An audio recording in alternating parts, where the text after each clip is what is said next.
Dans une période de crise, il y a toujours une concentration de pouvoir. Quelqu'un ou quelques-uns doivent décider. Ce lieu, c'est le Conseil européen. 1,5 million de migrants arrivant, mettons en Allemagne, dans l'espace Schengen. Est-ce que c'est une question pour le ministre, M. de Maizière? Mais non, c'est une question pour Mme Merkel. C'est elle qui perdra ou gagnera les élections sur la décision qu'elle a prise. Et donc c'est une responsabilité très personnelle. On engage son pays. The Council is the place where compromise happens and where we adjust our own positions to those of other countries. It is really a democratic body.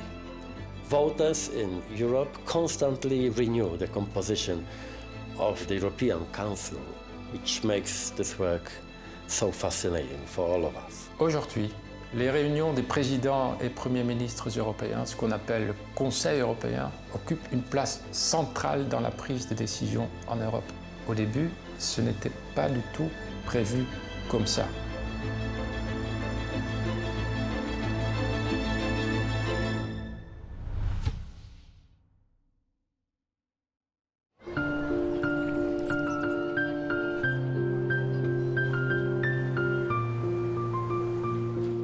Les chefs d'État n'avaient pas leur place dans la communauté. La communauté européenne avait été conçue comme un système de partage du pouvoir à tous les niveaux. Et donc il y a eu une forte réticence du système à accepter ce qui serait apparu comme le collectif du leadership. En plus, la personnalité du général de Gaulle faisait peur. Et la plupart des autres gouvernements préféraient ne pas avoir affaire directement à lui. On a pris l'habitude d'avoir 1 ou 2 sommets par an dans différentes capitales, d'ailleurs, des pays d'Europe. Mais il n'y avait aucune organisation. Et quand j'ai été élu moi-même, c'est-à-dire en 1974, j'ai trouvé qu'il fallait consolider ce système.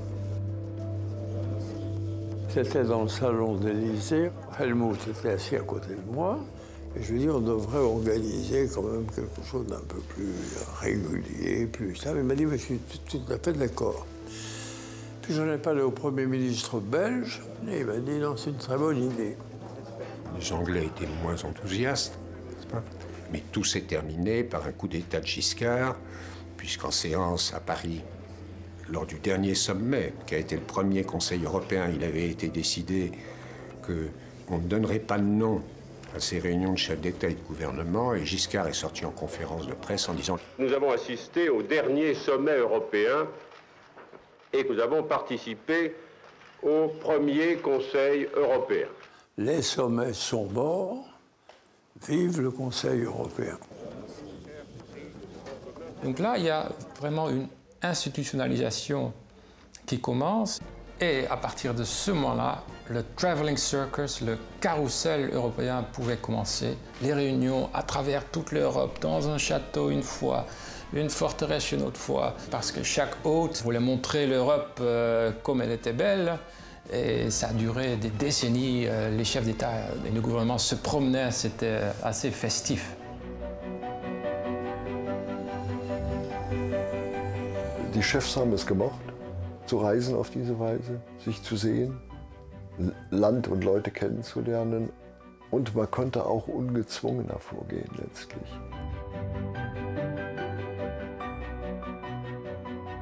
Le Conseil européen, au début, n'existait pas, puisqu'il n'était pas dans le traité. C'était le résultat d'un coup politique de Giscard à son époque, mais n'avait pas d'assises juridique. La codification est venue avec le temps, et notamment en 1986 avec l'acte unique. Le traité a en quelque sorte accepté ce nouveau-né un peu étrange et lui a donné une place dans le régime juridique. Oder man brauchte halt auch den Europäischen Rat für wegweisende Entscheidungen. Die Weichenstellung zugunsten der Erweiterung Spanien-Portugal. Die Entscheidungen in Richtung einheitliche europäische Akte, die Entscheidung in Richtung Maastricht, ja, mussten letztlich von den Chefs selbst getroffen werden. Und das gab dem Europäischen Rat mehr und mehr ein eigenes Gewicht.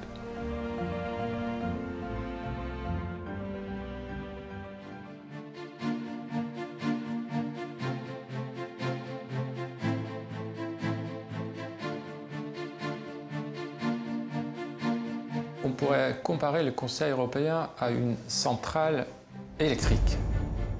Avec une réunion, les avions qui arrivent, la vitesse, etc., les chefs d'État et les gouvernements, il y a une énergie massive, presque folle à ce moment-là.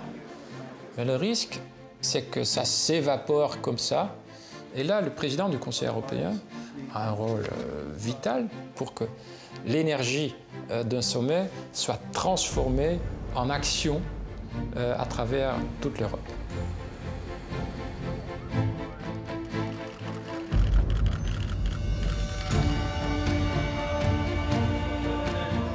C'est une aventure. Chaque fois que je commençais la réunion, je regardais autour de moi. Je connaissais bien sûr chacun d'entre eux, mais il y avait toujours ce doute. Comment est-ce qu'on peut trouver, disons, des ententes ou une entente à 28? Around the table you have 28 real leaders. Each of them is well prepared, intelligent, ambitious, decisive, even bossy. Leading the works of such a team is a real challenge. What is, however, more important is the fact that they are almost always able to find a common thread, ready to risk or sacrifice individual interests for the sake of agreement. This is the essence of political Europe: to argue, to debate, to negotiate, but always in goodwill. The European Union is about compromise. It's never perfect. Shouldn't be unhappy about it not being perfect. It's a human enterprise. If it were perfect, I would be very afraid. The Council depends very much on member states, what kind of governments are, plus what challenges we are confronting inside and outside. Il y a des moments où il y a des conflits, etc., mais il y a aussi des moments où ils sentent intimement le besoin de travailler ensemble et d'être et de faire l'Europe. Et c'est ça le Conseil européen quand il fonctionne au mieux. J'appelle ça le secret de la table. It's when they forget for a moment this basic condition that we are France, we are Germany, that things happen. For a moment, like when unification happened. I think it's fantastic. It's a fairy tale in a way. Un moment émouvant a été la remise du prix Nobel de la paix à l'Union européenne. Pratiquement tous les chefs d'État et de gouvernement étaient là. J'ai parlé de notre histoire de guerre de l'Europe. J'ai parlé de mon père qui a failli être exécuté en mai 1940. J'ai parlé en fait du vécu de notre histoire, pas uniquement de l'histoire institutionnelle de l'Union européenne. Je crois que tout le monde est sorti de la réunion avec ce grand souffle en soi, disons, on participe à une grande œuvre.